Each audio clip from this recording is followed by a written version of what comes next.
नमस्कार, मैं हूं संजय शर्मा। आप देख रहे हैं 4 PM न्यूज नेटवर्क। यूं तो चाहे लोकसभा हो या राज्यसभा हो, अपने हंगामे के लिए ज्यादा जानी जाती है। हाउस शुरू होता है, नारेबाजी होती है, धरना प्रदर्शन होता है, सत्र टल जाता है। मगर कभी कभी कुछ सांसद ऐसे होते हैं जो ऐसे ऐसे विषय उठा देते हैं जिससे पूरे देश और पूरी दुनिया का ध्यान उनकी तरफ जाता है। सांसद संजय सिंह ने भी कुछ ऐसा ही कारनामा कर दिखाया। मणिपुर के बजट चर्चा पर विचार विमर्श हो रहा था। संसद में, राज्यसभा में विचार विमर्श हो रहा था। संजय सिंह उठे और संजय सिंह ने मणिपुर को लेकर जो मोदी सरकार की धुलाई करी वो इतिहास के पन्नों में दर्ज हो गई। ऐसे ऐसे तीखे सवाल पूछे। अमित शाह के उस कथित ऑडियो का जिक्र किया जिसने भाजपा की नींदें उड़ा दी। मणिपुर के पूर्व मुख्यमंत्री और अमित शाह के बीच जो डील थी वो अब सदन के इतिहास में दर्ज हो गई हमेशा के लिए, क्योंकि हाउस में जो बोला जाता है वो रिकॉर्ड में दर्ज होता है। संजय सिंह को अब तक के सबसे ज्यादा समय तक हाउस से सस्पेंड कर दिया गया क्योंकि उनके तेवर इतने तीखे होते हैं। प्रधानमंत्री की आंखों में आंखें डालकर वो सवाल करते हैं। बहुत अच्छा शानदार भाषण मैं आपको संजय सिंह का सुनवाने जा रहा हूं।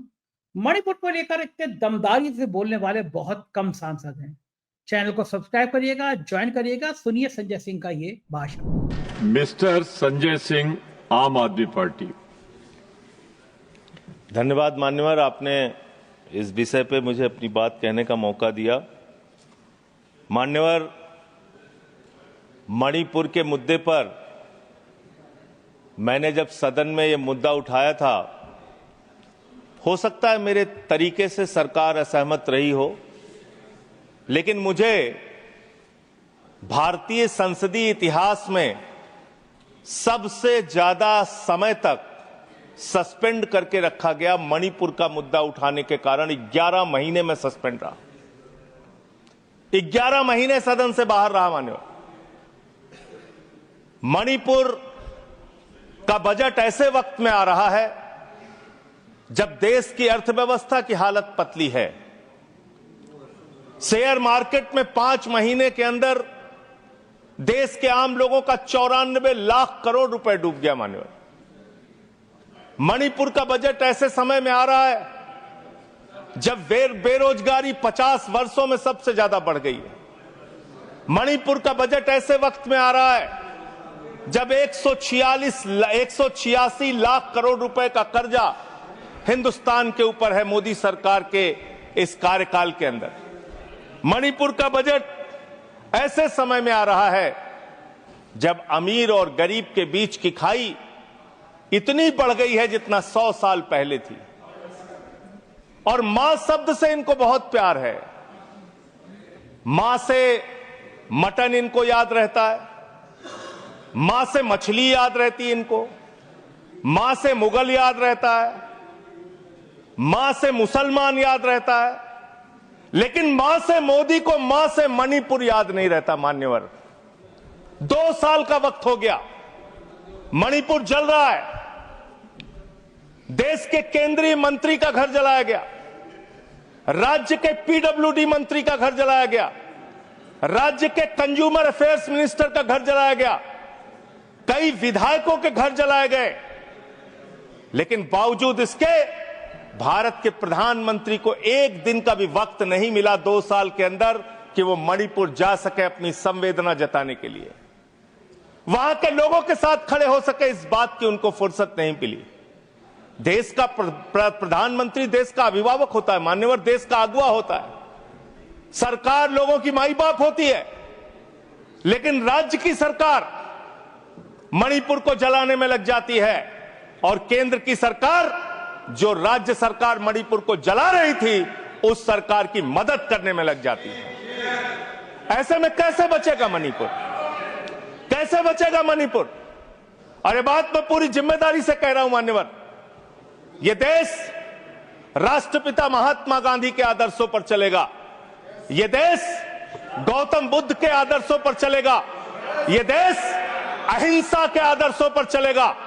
लेकिन मुझे अफसोस है आज पूरे देश में हिंसा क्यों हो रही है, आज पूरे देश में दंगे फसाद की नौबत क्यों आती है, आज पूरे देश में नफरत क्यों फैलाई जाती है? उसकी वजह है कि आपको गांधी से प्यार नहीं है, आप गोडसे को पूजने वाले लोग हो। इसीलिए देश के अंदर माहौल खराब हो रहा है। और ये बात मैं इसलिए कह रहा हूं कि दुनिया के 80 मुल्कों में साबरमती के संत राष्ट्रपिता महात्मा गांधी की मूर्तियां लगी हुई है मान्यवर, दुनिया के 80 देशों में।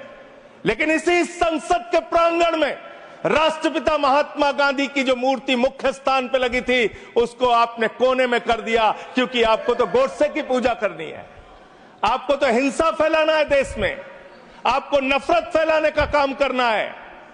और जो ऑडियो की चर्चा टीएमसी की सांसद कर रही थी, शायद वो अपनी बात पूरी नहीं कर पाई। वो बहुत ही गंभीर ऑडियो है मान्यवर, उसकी जांच होनी चाहिए, और उसकी जांच में अगर सत्यता पाई जाती है तो उस चीफ मिनिस्टर के खिलाफ उसको गिरफ्तार करके उसकी कार्रवाई होनी चाहिए, क्योंकि वो बहुत ही गंभीर है। वायर नाम की एक न्यूज वेबसाइट है, उसने वो ऑडियो जारी किया जिसमें मुख्यमंत्री कह रहा है, मेरे पास देश के गृह मंत्री अमित शाह का फोन आया। अमित शाह कहते हैं, बीरेन सिंह तुम बम मारता है, बीरेन सिंह तुम बम मारता है, चुपके से मारा करो। ये देश के गृह मंत्री और राज्य के मुख्यमंत्री के बीच की, देश के गृह मंत्री और राज्य के मुख्यमंत्री के बीच की चर्चा है। और ये ऑडियो सार्वजनिक होना चाहिए, इस ऑडियो की जांच होनी चाहिए, इस ऑडियो का पता लगना चाहिए कि वो जो मुख्यमंत्री बोल रहा था बीरेन सिंह, वो सच बोल रहा था या गलत बोल रहा था। पूरे देश को इसका पता लगना चाहिए। मान्यवर उस ऑडियो की जांच होनी चाहिए। मान्यवर, आप बजट की बात कर रहे हैं, मणिपुर के लिए आपने क्या किया?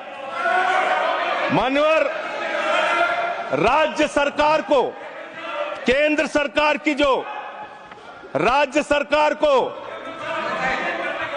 मैं माननीय सदस्य, आपने जो कुछ भी कहा है उसे ऑथेंटिकेट करिएगा। ये ऑडियो सार्वजनिक है सर, ये ऑडियो सार्वजनिक है, इसको दिखा देंगे। सर, आपने ऐसा राज्य जो आज बदहाली में है, जहां पे लगभग 300 लोगों की जान जा चुकी है, 60,000 लोग बेघर हो चुके हैं, उस राज्य में जहां पे 5,000 घर जलाए गए लोगों को, उस राज्य में जहां पर 386 धार्मिक स्थान, जिसमें मंदिर है, चर्च है, मस्जिद है, तमाम धार्मिक स्थानों को जलाने का काम किया गया। आज उस राज्य को मदद देने की बात आती है, जब जो राज्य बाढ़ से प्रभावित रहा, जहां 18,000 लोग बाढ़ से प्रभावित हुए, 24,000 घर बाढ़ में बुरी तरीके से तहस नहस हो गए, 1.88 लाख लोग उस पूरे बाढ़ में उसकी चपेट में आए। मान्यवर, ऐसे राज्य को जब मदद देने की बात आती है तो मुझे बहुत अफसोस के साथ कहना पड़ता है, आपने बजट में जो बढ़ोतरी की है, 34,899 करोड़ का बजट 2024-25 में था, और उस बजट को रिवाइज किया आपने, बजट को कर दिया 32,656 करोड़ रुपए। और फिर उसी बजट को जब आप 25-26 में लेके आ रहे हैं तो मात्र 5.5% आपने बढ़ाया, और उसको करके 35,103 करोड़ रुपए का बजट आपने किया। ये आपके मणिपुर के प्रति आपकी धारणा है, आपकी योजना है। आपने सेंट्रल केंद्र सरकार के द्वारा जो स्कीम चलाई जाती है, उसमें आपने मणिपुर के साथ कितना भेदभाव किया है, उसकी एक तस्वीर आपके सामने रखूंगा। प्रधानमंत्री आवास योजना में 72% पैसा आपने कटौती किया, आयुष्मान भारत योजना में 78% पैसा आपने कटौती किया, ओबीसी स्कॉलरशिप में 58% पैसा आपने कटौती किया, राष्ट्रीय ग्राम स्वराज अभियान में 42% पैसा आपने कटौती किया, प्रधानमंत्री गरीब कल्याण अन्न योजना में 60% पैसा आपने कटौती किया, राष्ट्रीय कृषि विकास योजना में 20% पैसा आपने कटौती किया, बेटी बचाओ बेटी पढ़ाओ अभियान में उस राज्य के अंदर जहां पे महिलाओं के साथ रेप की घटनाएं हुई, बलात्कार की घटनाएं हुई, उस राज्य के अंदर जहां एक कारगिल योद्धा की पत्नी को निवस्त करके घुमाया गया, उस राज्य में बेटी बचाओ बेटी पढ़ाओ के नाम पे आपने 49% बजट में कटौती करने का काम किया।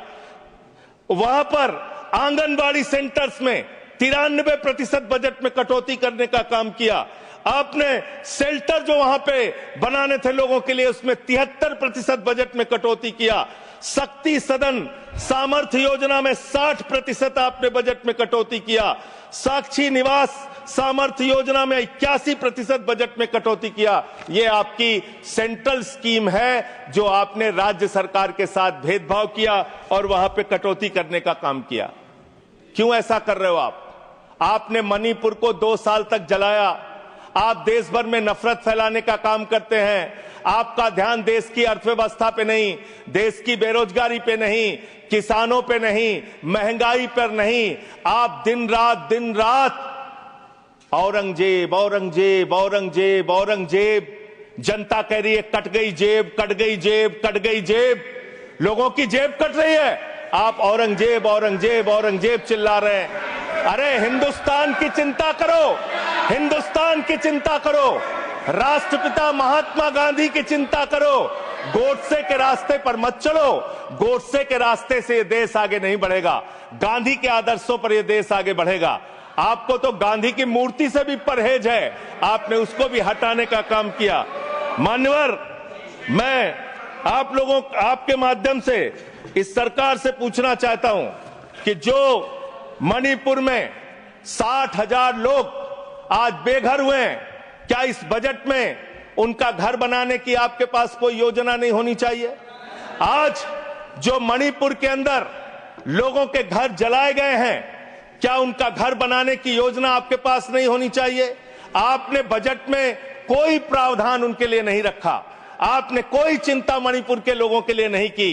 2 समुदायों के बीच में अगर झगड़ा हो रहा था तो राज्य के मुख्यमंत्री को, देश के प्रधानमंत्री को उनके बीच सामंजस्य पैदा हो, उनके बीच एकता भाईचारा पैदा हो। इसलिए उस राज्य में शांति की स्थापना के लिए काम करना था, लेकिन आपने वो काम नहीं किया। 2 साल तक सारा विपक्ष चिल्लाता रहा मणिपुर के मुख्यमंत्री को हटाओ, मणिपुर के मुख्यमंत्री को हटाओ, लेकिन आपने मणिपुर के मुख्यमंत्री को नहीं हटाया। आप राष्ट्रपति शासन तब लगा रहे हैं जब वो ऑडियो बाहर आता है, जब उस ऑडियो का संज्ञान लिया जाता है, जब ये चर्चा होने लगती है कि अगर इस ऑडियो की असलियत खुल गई तो न सिर्फ राज्य सरकार के मुख्यमंत्री की बल्कि केंद्र के बड़े बड़े नेताओं की भी कलई देश के सामने खुल जाएगी। इसलिए मान्यवर, मैं आपके माध्यम से इतना ही इस सरकार से कहना चाहता हूं कि आप कृपा करके इस देश का माहौल खराब करने की कोशिश मत कीजिए। मणिपुर की चिंता कीजिए, मणिपुर में कैसे लोकतंत्र की बहाली हो इस बात की चिंता कीजिए। आपने राष्ट्रपति शासन लगा दिया, यह बहुत दुर्भाग्यपूर्ण है मान्यवर कि मणिपुर का बजट पार्लियामेंट में चर्चा हो रही है। मणिपुर का बजट मणिपुर की विधानसभा में चर्चा होती, मणिपुर के बजट के बारे में योजनाएं मणिपुर की विधानसभा में चर्चा की जाती, लेकिन यह दुर्भाग्यपूर्ण है कि मणिपुर का बजट देश की संसद में हम सब लोगों को चर्चा करनी पड़ रही है। वहां लोकतंत्र की स्थापना के लिए पहल कीजिए, वहां शांति की बहाली के लिए पहल कीजिए, क्योंकि लोकतंत्र अगर खत्म होता है, लोकतंत्र का अगर गला घोटा जाता है मान्यवर, तो तानाशाही आती है। और तानाशाही किसी भी दृष्टि से किसी भी देश के लिए अच्छी नहीं है। अगर तानाशाही आती है तो वहां दंगे होते हैं, फसाद होते हैं, नफरत होती है, 2 समुदायों के बीच में झगड़ा होता है, तो लोकतंत्र की बहाली मणिपुर में कैसे होगी? मणिपुर को कैसे अधिक से अधिक आर्थिक सहयोग आपकी तरफ से दिया जा सकता है, इसके बारे में सरकार को चिंता करनी चाहिए। और प्रधानमंत्री जी फिर मां से मॉरिशस में हैं, मां से मणिपुर कब जाएंगे, इस बात का इंतजार देश की जनता को है कि अब आपको कोई वीजा नहीं चाहिए मणिपुर जाने के लिए। आप अमेरिका चले जाते हैं, लंदन चले जाते हैं, आप पूरी दुनिया घूम लेते हैं, आप कतर हो आते हैं, आप दुबई हो आते हैं, कतर के शेखों को गले भी लगाते हैं। जैसे कुंभ के मेले में बिछड़े हुए भाई हैं, इस तरीके से कतर के शेखों को आप गले लगाते हैं। ऐसे ही गले आप मणिपुर के भाइयों को भी लगाइए, मणिपुर के लोगों को भी लगाइए, उनको भी अपना सहारा दीजिए। आप देश के प्रधानमंत्री हैं, देश के अभिभावक हैं, और इस सरकार से मैं अंत में फिर से यही कहूंगा आपके माध्यम से कि मणिपुर की चिंता करो और देश में माहौल खराब करने के काम बंद कर दो। नफरत फैलाने से देश आगे नहीं बढ़ेगा। मोहब्बत की बुनियाद पर हिंदुस्तान आगे बढ़ेगा, नफरत की बुनियाद पर हिंदुस्तान आगे नहीं बढ़ेगा। बहुत बहुत धन्यवाद माननीय। Thank you. Mister Gola Babu Rao. Thank you very much vice chairman ji. एक मिनट आप शुरू करें, प्रधानमंत्री। सर पास करो सर, टाइम आदरणीय संसद महोदय, बात करते हुए sir kindly give me some government of India का प्रोसीडिंग के संबंधित गृह मंत्री के ऊपर बेबुनियाद आरोप किया है। मैं आपसे प्रार्थना करता हूं। नाम लिया है गृह मंत्री के ऊपर आरोप किया है। मैं आपसे अनुरोध करता हूं, अगर ये आधार उनके पास है तो जरूर सभा के सामने रख सकते हैं, नहीं तो उनको माफी मांगना चाहिए, रिकॉर्ड से निकालना चाहिए। मैं माफी मांगने के लिए डिमांड कर रहा हूं। ये बिल्कुल बेबुनियाद है, ऐसे गलत बात करना, ये संसद के सामने लोगों को गुमराह करने के लिए प्रयास करना बिल्कुल गलत है। मैं आपसे अनुरोध करता हूं, वो रिकॉर्ड जो भी है सभा के सामने रखो, नहीं तो सारी इस देश के जनता के सामने माफी मांगने का डिमांड करता हूं। मान्यवर, मैंने जो बात कही है, मैंने कहा है एक न्यूज वेबसाइट पे एक ऑडियो पड़ी है मुख्यमंत्री की, वो सार्वजनिक है, पब्लिक डोमेन में है, और उसमें कही गई जो वार्ता है उसका जिक्र मैंने किया है मान्यवर, और मैंने उसके जांच की मांग की है। वो ऑडियो सही है कि गलत है, उसकी जांच कराई जाए मान्यवर, और अगर वो ऑडियो सही है तो ये बहुत गंभीर है, उस पर कार्रवाई होनी चाहिए। सीधे आरोप किसी के ऊपर नहीं लगाया। मैं अब बैठ जाए। अच्छा नहीं लगता, अच्छा नहीं लगता। सर मैं आग्रह करूंगा, माननीय मंत्री जी अपना स्थान ग्रहण करें। माननीय मंत्री जी स्थान ग्रहण करें। मिस्टर संजय सिंह, आप अपना स्थान ग्रहण करें। आपको जो कहना था कह। आप अगर संदर्भ लें माननीय मंत्री जी, तो मैंने यहां से निर्देश दिया है कि ऑथेंटिकेट करें, और अगर नहीं करेंगे तो नियम स्पष्ट है, उस पर कार्रवाई होगी। तो मैं आपसे एक ही आग्रह करूंगा कि चूंकि ये निर्देश जा चुका है, आपने पुनः कहा है, तो मैं वही निर्देश पुनः दोहराता हूं। ये थे संजय सिंह। देखा आपने क्या तेवर थे। इन्हीं तेवरों की वजह से सरकार ने इनको जेल भेजा, लेकिन इनके तेवरों में कोई कमी नहीं आई। बात भी सही है, मणिपुर का मां भी नहीं बोलते हमारे प्रधानमंत्री जी, पूरी दुनिया में घूमते हैं लेकिन मणिपुर नहीं जाते। कैसे लगा ये आपको इंटरव्यू, अपने कमेंट से जरूर बताइएगा। चैनल को सब्सक्राइब और ज्वाइन कीजिएगा। शुक्रिया, थैंक यू।